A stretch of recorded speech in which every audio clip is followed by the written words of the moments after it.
Okay guys, layout update time. And just wanted to show you a little bit of things I've been working on. I added an extra 30 inches here to the staging yard to try to just give me a little bit more space for a little bit longer trains now that I've got some more space to run. So I'm going to be painting this fascia black here over the course of this weekend and finishing up this little mini backdrop over here. So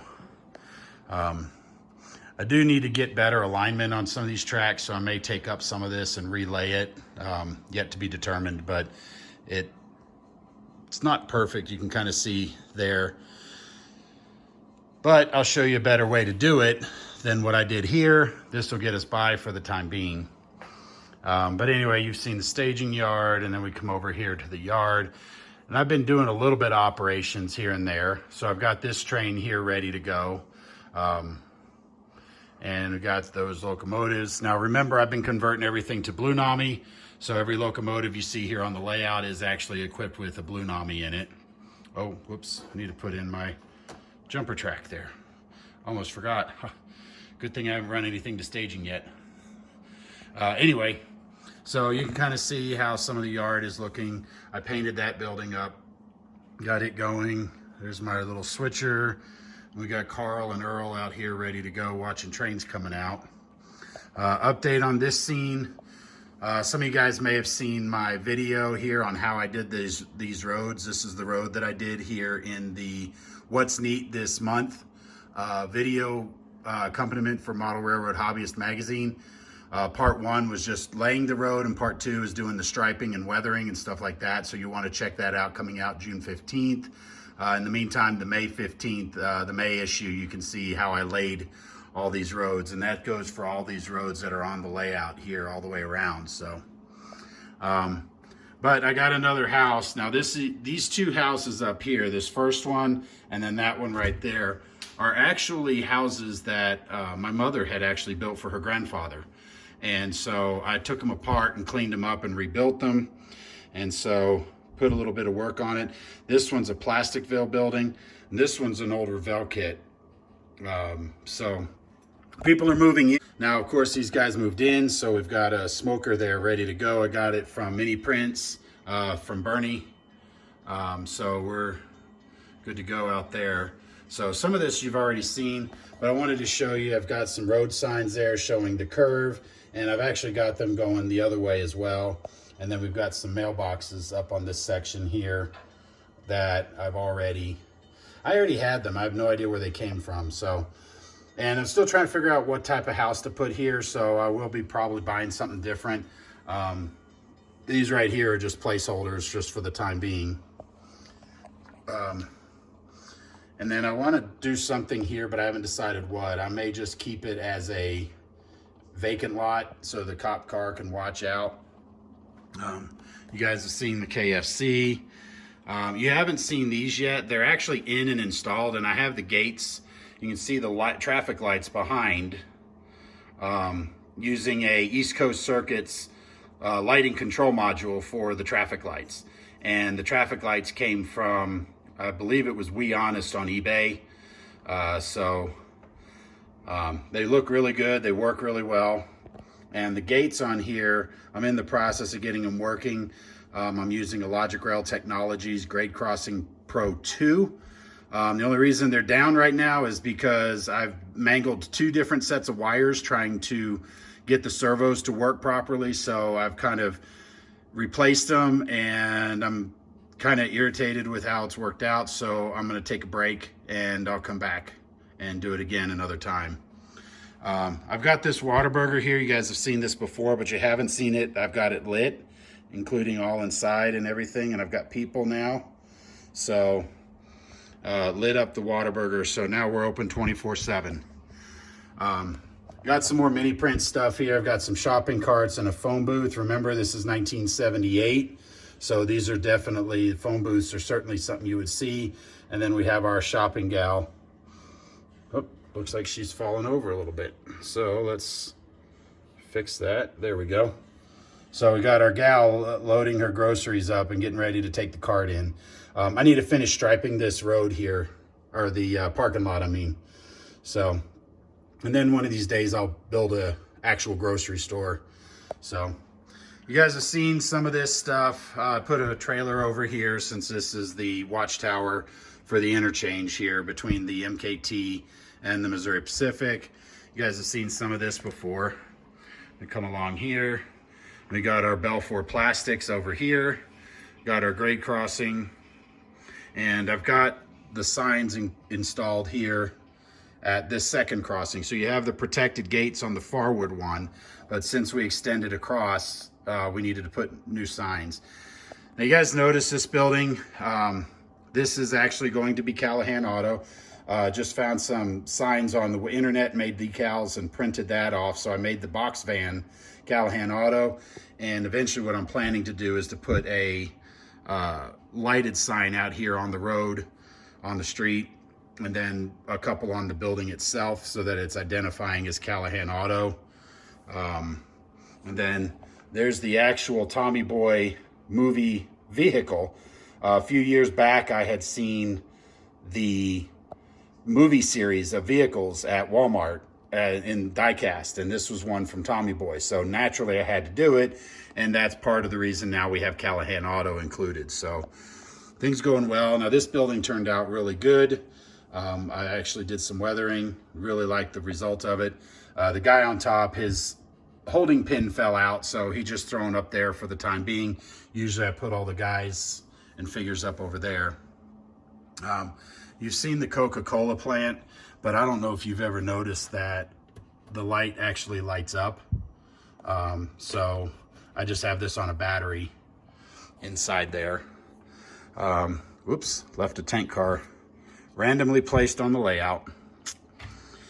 All right, now going over to here, you guys have seen this. We got our grain turn sitting here on this lead ready to go back. I've got a gondola here I'm getting ready to try to do some work on to see if I can upgrade it, replace the grab irons and do some detail work to it to make it worthy of being on here. Otherwise, I'm gonna have to sell. I've got about 6 or 7 of these. But the issue is always scraping off the cast iron grab irons and or the cast on grab irons and making the paint look good rather than just looking like it's been butchered. So that's going to be the key. I'm going to be working on those over the next few months. You'll see why in a minute. So we come over here. We've got our grain elevator. You guys have seen this. I haven't done anything to it. I need to get in there and finish putting the windows up. And what I want to do is put a guardrail up top here. I got shaking around quite a bit. So I want to get this done, and I want to get some loading chutes and stuff over there. So stay tuned. And then, of course, we have our feed mill, and we got our farm and everything over here. Got our highway overpass. Now, you guys are about to see something I've been working on recently. Normally, right here, you would have seen this section. And this was a section that I had built to extend the layout a little bit, just to extend the switching lead, but also to give some scenic break rather than having town. But what I decided to do was, instead of just having another switching lead, why not have another switching area? And so you are seeing the new switching yard, or the switching area, that is now added onto the layout. Now that is a 7.5 foot section, and what this gives me is I've got a gondola equipped or serviced scrap yard coming here, and you can see I've got 3 gondolas there, so I've got plenty of lead space. Over here on this side, I'm missing 1 turnout, and it's coming to me from Jack Harris at Harris Hobbies, harrishobbies.com. He makes some great deals, so be sure to check him out as well. And then I've got some track coming because I was 1 stick shy. So you can see right here on this, I have a single stick, and then back there where the tank car is, you can see all the small pieces, and I decided it was just better to, rather than piece this together, to just put 1 piece and move on with my life. So I've got those coming from Jack Harris.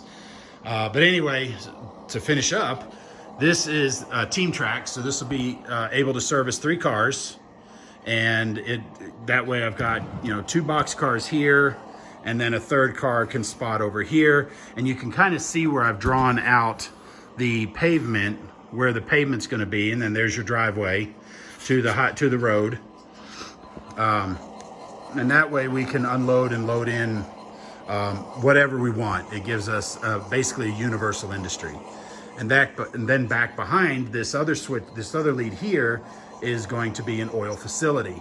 And so I've got some of the Grant Line tanks that'll be there. And then the dotted line is actually going to be a fence. It'll be a chain link fence with a wire, barbed wire on it, and you can kind of see where it's going to go. So it'll go right up against the track. And then this is going to be the office building. I've got a Pike Stuff building coming. And then of course we'll have the road. Now the only downside about the location of the office is we're going to see the back of the building. But you know what, in the grand scheme of things, sometimes that's the position that you get when you're modeling. But that'll give us a nice big switching lead. Now I've got these two GP38s over here on the lead. Now one of the biggest questions is going to be, I've got 3 gondolas here. How am I going to be able to switch them? Because I have to be able to pull them out plus have the empties to push back into the industry. Well, what I did was I added on a 30-inch switching lead. And so now I have a whole train right here. And this switching lead is self-supported. It's literally just bolted underneath. You can kind of see it's got the 2 bolts, and then it's got a cable there to turn the power through. But this is what I wanted to show you guys, is how we did the section, the joints. And this is what I probably should have done, but I didn't have them on hand, is these things here, they're from what is it, SoundTraxx, something like that. It's a UK base, but they have this intersectional scissors or puzzle piece kind of that goes in, and then you solder the rail to it, and then these puzzle piece things kind of line up and make sure that it locks into place every time. And then you just solder it in, make sure it's in, and then your rolling stock just basically rolls over it. So you don't have to have any removable sections or anything like that. And that's what I probably should have done on the staging yard over there, but decided that I didn't have another one. And so therefore I didn't make it. I didn't want to wait and order it. I just built the sections. I can always go back and fix it. So anyway, but you can kind of see the other side of this. And so over here where the oil facility is going to be, there's going to be some other tanks and stuff over here. And then this will have room for up to 3 tank cars stored on here. And you kind of see it from the other side. Now all my track is microengineering track. And all my turnouts are Pico from the UK. And these new Code 70 turnouts are absolutely fantastic because they no longer have a hinge on your converging rails. And so when you throw the turnout here, let's see, it actually moves like a real turnout. And so these things are beautiful. They're supposedly updating their Code 83. And so I'm so happy with these things. And then plus these also have what they call their unifrog, which means you can power it or you can leave it insulated. And so because I do all the powering with the on the frogs, just to make sure my decoders always have power, I'm going to be powering it up. Now Tony's Train Exchange, aka DCC Specialties, has what they call some sort of Kermit something or another for powering frogs, and it gives you up to 4. And so I've got 5 turnouts here. So I'm actually also going to power this one up independently with one of the Tam Valley single frog juicers. I just got to go find one and get it because just haven't done it yet. But over the years, I had been using these caboose ground throws with the power switch. And the reason is because right here in this power switch, as it moves, that's what powers the frog. Well, the problem with that is that as you approach the frog, you have to know where this frog ends. And you can see this one is cut right here. So I have to stop my train short of that frog before I can throw the turnout or throw it for me, whichever the case is, because otherwise I'll short the layout down. And this came up because I had a friend of mine, Gary, who's a former BNSF BN engineer, came in over to run trains, and he kept shorting out because he's used to stopping somewhere in here before letting the guy out to throw the turnouts. And so the frog juicers or whatever are really going to help fix that on the new section. And so I may come back in and replace them, but I doubt it. But getting back to the reason I wanted to show you this is you can kind of see right in here, you can see where those points are hinged on these older Pico turnouts. And so I'm so happy that they've got it. And then you can also see where this is all stamped metal, and you can see where the curved piece disappears right in here where it kind of curves over to create a rail. And then this from here to the end is literally just a flat blade. And that's how they got away. And so when you turn the turnout, it's not a huge issue, but it's just one of those things. And when you see the hinge, it becomes a little bit more noticeable. And so that's why I'm real excited about these new turnouts. And you can see I've got them on pretty much everything here. Now these are number 8 turnouts. This is a number 6, and everything on the new section over here are number 6 turnouts. And so all of this stuff are number 6, minimum radius of 36 inches. And so everything flows and moves nice and smooth on this section of the layout. And you can see that. Now, one of the other things I did, and I'm going to show you side by side, is when you get a regular piece of track from Micro Engineering, you can see how close the ties are, and these are really for mainline operations. Well, one of the things I did in this particular section was I went through and removed every 7th tie and then spaced the ties out, which meant on the underside of these tracks, you can see the little brown plastic that joins the sections of the ties together. So I had to go and cut all of those out, and then, like I said, remove every 7th tie, or 8th tie, I think it was, is what I actually did, to give it that spaced out look. And I'll do a video on showing how to do that when I actually lay the track on this new section. So watch for that coming in What's Neat. And here I removed every 5th tie or 6th tie. So you can see that let's move these guys out really quickly. I moved more ties so you can see how far apart the ties actually end up being when there's fewer. And this is all because these are small industrial leads. And so therefore you want to make them look a little bit lighter. So anyway, that's the layout update. So hopefully this has been fun for you. It's always been fun for me. That's why I haven't done many layout videos, because I've been working. I've been doing a lot of work on the layout and keeping busy. You can see that, like I said, I built Callahan Auto, lit up the Whataburger. It's been busy for the last several months.